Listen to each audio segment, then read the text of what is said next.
Hello everyone, this is doctor Charulata talking to you. और आज हम बात करेंगे कवक के सामान्य लक्षणों के बारे में, fungi and their general characters. तो कवक या फंजाई जो है ये कहना चाहिए प्लांट किंगडम के अंतर्गत आने वाले थैलोफाइट समूह के सदस्य हैं। और फंगस जो है वो एक लैटिन शब्द है जिसका उपयोग वास्तव में मशरूम्स एवं उनसे संबंधित जीवों के लिए किया जाता है।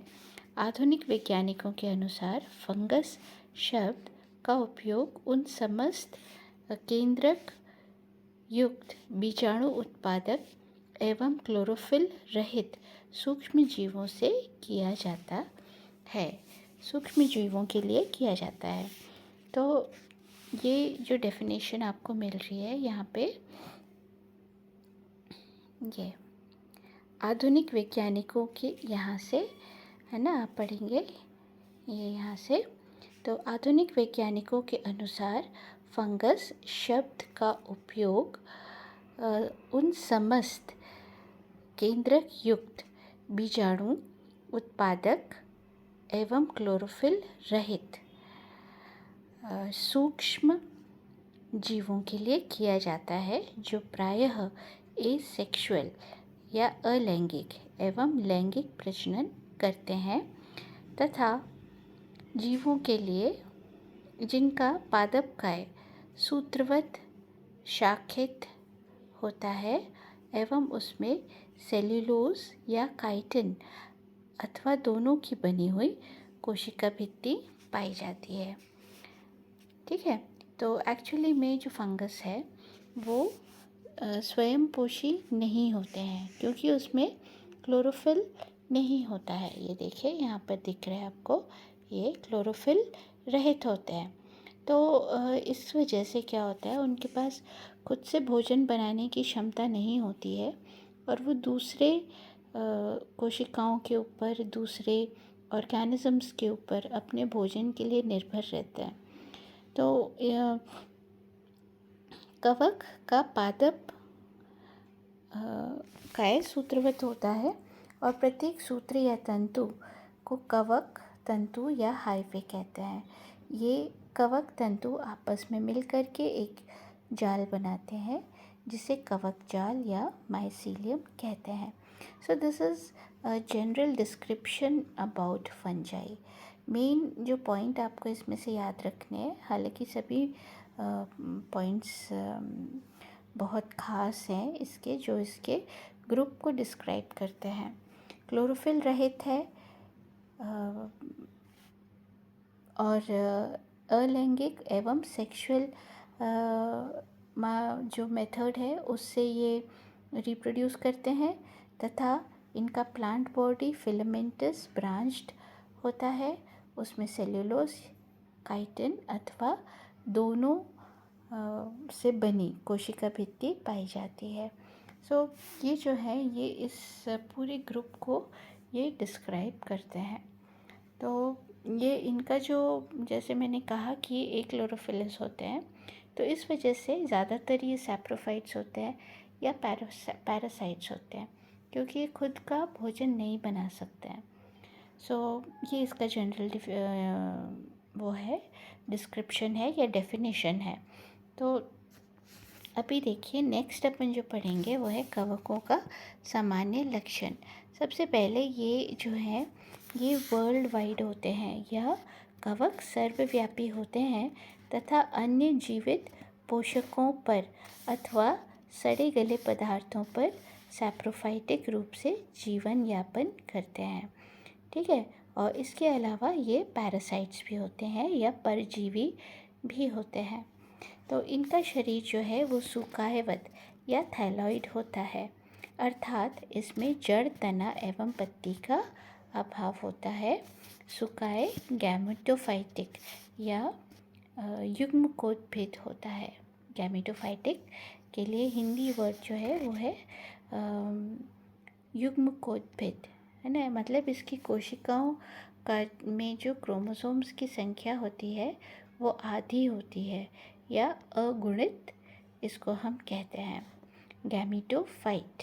ओके, तो इसका सुकाय तंतुवत एवं प्रायः शाखित होता है तथा यह पट्टयुक्त हो सकता है अथवा पट रहित हो सकता है। पट रहित सुकाय एक कोशिकीय एवं बहुनाभिकीय होता है और ऐसे सुकाय को सिनोसाइटिक कहते हैं। ठीक है, तो सिनोसाइटिक मतलब क्या? ये पूरे फिलामेंट्स में कहीं भी आपको पट्ट नहीं मिलते हैं और जिसकी वजह से इसके केंद्रक जो हैं वो पूरे फिलामेंट में रहते हैं। तो ये स्थिति जो है ये क्या होगी? आपके बहुनाभिकीय होती है और ये सुकाय को अपन क्या बोलेंगे? सिनोसाइटिक। ये देखिए, ये यहाँ पर ये आपको दिख रहा है, सुकाय को सिनोसाइटिक कहते हैं। ओके, तो ये है इसका थर्ड पॉइंट। फोर्थ पॉइंट, इनके प्रत्येक तंतु को कवक तंतु या हाइफे कहते हैं। तो इसका जो तंतु है इसका नाम है ना? नाम क्या है? हाइफे और कवक तंतु। बहुत से हाइफे मिलकर एक कवक जाल बनाते हैं। कुछ कवकों में कवक तंतु अनुपस्थित होता है तथा वह एक कोशिकीय गोलाकार संरचना के रूप में रहते हैं, जैसे ईस्ट। फिफ्थ पॉइंट, इनमें स्पष्ट कोशिका भित्ति पाई जाती है जो कि फंगस, सेल्यूलोज एवं काइटिन की बनी होती है। इसमें क्लोरोफिल का अभाव होता है। अंततः ये परजीवी या पैरासाइटिक, मृतपोजीवी, सैप्रोफाइटिक अथवा सहजीवी या सिम्बायोटिक जीवन यापन करते हैं। ये देखिए, ये मैंने अभी आपको बताया कि ये इसमें लास्ट पॉइंट देखिए, पॉइंट 6th पॉइंट, इसमें क्लोरोफिल का अभाव होता है। अंततः ये परजीवी होते हैं जिन्हें सैप्रोफाइट्स कहते हैं, या सहजीवी होते हैं, या सिम्बायोटिक होते हैं, या फिर पैरासाइट होता है। ठीक है, तो ये इनका भोजन ऑब्टेन करने का मेथड होता है। Okay, so next point number 7, ये देखिए, इनकी कोशिकाएं कोशिका भित्ति रहित होती हैं तथा कशाभिका केवल प्रजनन करने वाले ज़ूस्पोर्स अथवा युग्मकों में ही पाए जाते हैं। इसे मैं फिर से पढ़ देती हूँ, यहाँ पर थोड़ा सा मिस्टेक हो गया था। इनकी कोशिकाएं कशाभिका रहित नॉन फ्लैजेलेट होती हैं तथा कशाभिका केवल प्रजनन करने वाले ज़ूस्पोर्स अथवा युग्मकों में ही पाई जाती है। इनमें संग्रहित भोज्य पदार्थ तेल की बूंदें अथवा ग्लाइकोजन के रूप में पाई जाती हैं। इनकी शारीरिक संरचना यूकैरियोटिक होती है। 10th पॉइंट, कवकों में प्रजनन 3 विधियों द्वारा होता है: वर्धी प्रजनन, अलैंगिक प्रजनन और लैंगिक प्रजनन। 11th पॉइंट, वर्धी प्रजनन प्रायः विखंडन, द्विभाजन और मुकुलन एवं स्क्लेरोशिया के द्वारा होता है। 12th पॉइंट, अलैंगिक प्रजनन प्रायः ज़ूस्पोर्स, स्पोर्स, कोनिडिया, क्लामाइडोस्पोर्स, ओइडियोस्पोर्स के द्वारा होता है। 13th पॉइंट, लैंगिक प्रजनन चल युग्मिकी संयुग्मन और युग्मकधानी संपर्क, युग्मकधानी संयुग्मन और स्पर्मेटाइजेशन, सोमैटोगैमी, ऑटोगैमी आदि विधियों के द्वारा होता है और इनमें स्पष्ट पीढ़ी एकांतरण पाया जाता है। और जैसे अभी हम लोगों ने ये वाले पॉइंट में अपन ने पढ़ा था ना, ये देखो,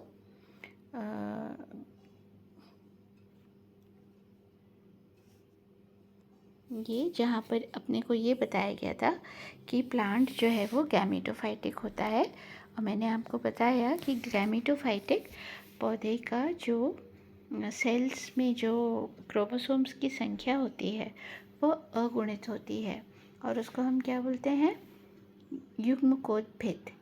ठीक है, तो इसमें क्या होता है, इसमें 2 कोशिकाओं में संयुग्मन होता है, जिसकी वजह से इसमें जो क्रोमोसोम्स की संख्या होती है वो द्विगुणित हो जाती है। तो द्विगुणित होने के बाद वहाँ पर फिर से अर्धसूत्री विभाजन होता है कुछ समय के बाद।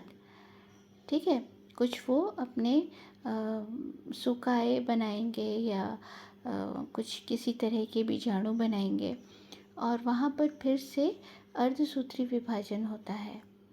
ठीक है, और फिर ये संख्या क्या हो जाती है, अगुणित हो जाती है। तो इस तरह से क्या होता है, युग्मकोद्भिद और बीजाणुकोद्भिद, गैमेटोफाइट और स्पोरोफाइट जेनरेशन्स जो हैं वो एक के बाद एक आती जाती हैं, और इसी प्रक्रिया को ऑल्टरनेशन ऑफ जेनरेशन कहते हैं। ठीक है, so this was about general characters of fungi या कवक के सामान्य लक्षण। Hope you have understood this topic. See you in the next video soon.